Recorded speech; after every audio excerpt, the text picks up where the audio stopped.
important things. At the vet I went to recently, there was a publication, and I can't remember who it was by, and it said something along the lines, and there's been a lot of this in the press recently, and there's been a lot of this on the telly recently, about make sure you're in charge of your dog, and the way you can tell that you're in charge of your dog is if you put your dog's food down, your dog's eating, if you can take the bowl away, you're in charge of your dog. Okay. Now that is great in theory. But you imagine me and you are sitting at a calf, and you've got a plate of chips and I haven't, right? I reach over and I take one of your chips, and you think, cheeky cow.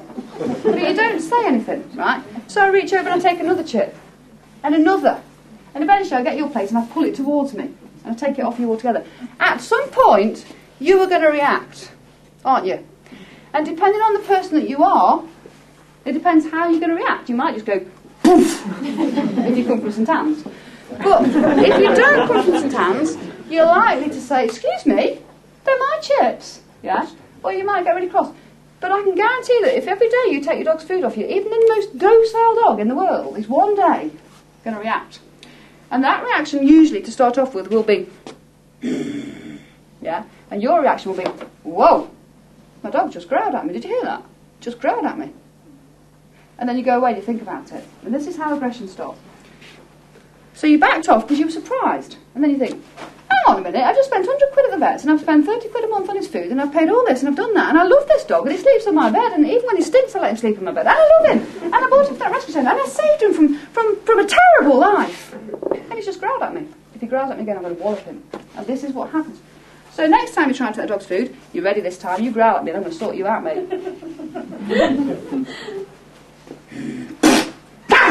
Oh, God, blimey, he snapped at me now. Jesus Christ. What am I going to do?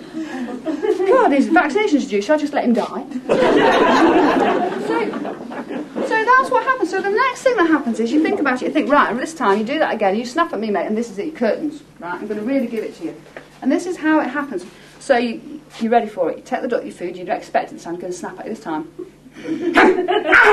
And your hand's gone. You've lost your finger. And that's it. Your dog's bit you. You might bite your children. You call in a behaviourist, but it costs you a couple of quid. But really, you're never going to trust the dog again. Dog goes to the RSPCA. It's already got a learned behaviour of guarding its food now. Okay?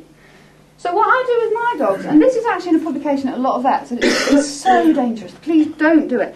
Isn't it better? What I do is I put a little bit of food in my dog's bowl, and then as it's eating, I come and put some more food in the dog's bowl. And as it's eating, I put some more food in. And as it's eating, I put a chicken leg in, without the bones. And as it's eating, I put a bit of steak in. Every time I go towards my dog's bowl, I can guarantee that both dogs will step back from the bowl. Yeah?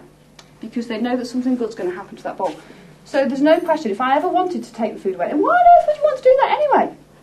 Why would you? I accidentally put detergent in it. Okay? So why would you want to do that? So don't do that. Do it the other way around. Does that make sense?